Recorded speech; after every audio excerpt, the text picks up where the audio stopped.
Hey guys, how's it going? So we are changing out the thermostat on this 2010 Prius. I had changed out the water pump last week and started having some overheating issues. Don't know what the case with that is.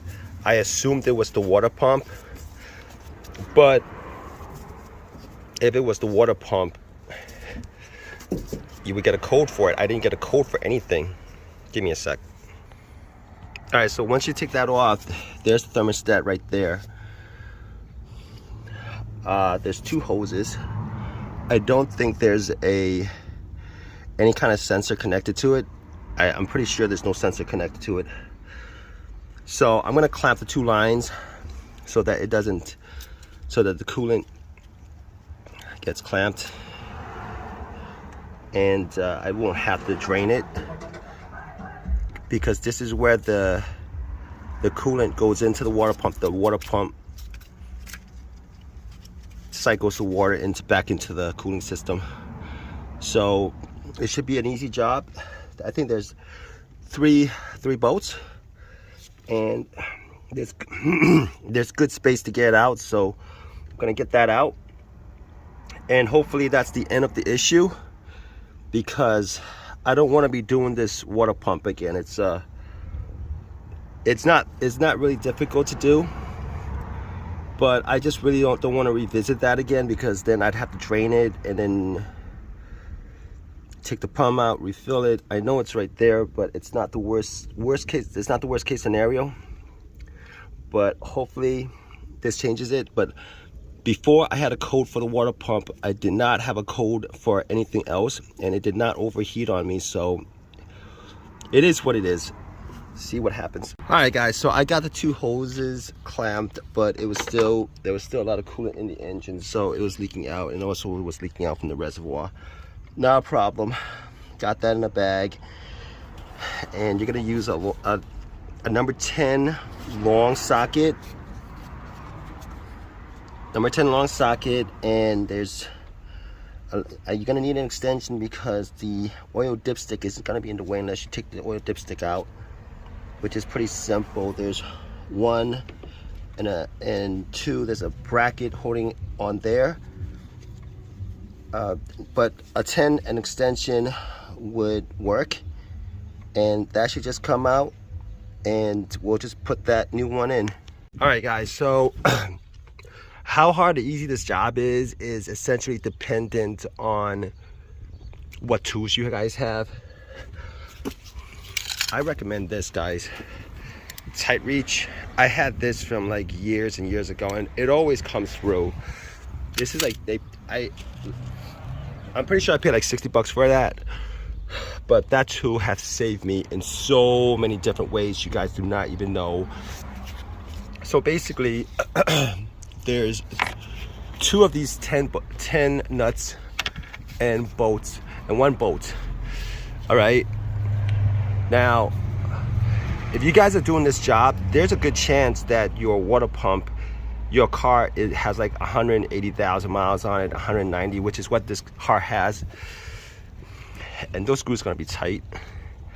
Those screws are gonna be tight, and those screws are gonna be rusted a little bit, because you guys see this? I almost rounded this nut off, and that would have been a major issue if you guys did that.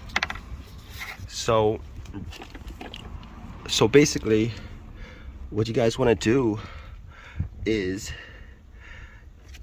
you guys want to take off this dipstick, right? You guys want to take off the dipstick, and once you guys take off the dipstick, you guys should have just a little bit more room, but there's not a lot of room in there. There's really not a lot of room in there. It's pretty tight, and you guys gonna have to work at getting two. You guys can't get there's no way you guys can get a self-ratcheting wrench on these nuts right here, because there's no space for it. So you're gonna have to get a regular wrench. That one, you're gonna have to feel for it. The one that you can't see, you're gonna have to feel for it. And this water pump still hasn't come off. It's still in there. So yep. So there's 3 bolts, and I think it's just corrosion that's keeping it in. I'm gonna take that off. Originally, when I started this job, I thought it was gonna be pretty easy, but I'll tell you guys what, it is not as easy as it looks, because it's right there. You guys seen this? It seems like it's easy, but the rust and the lack of space and the amount of angles you guys are gonna have to use to get this off is really gonna be an issue. So make sure you guys have your tools.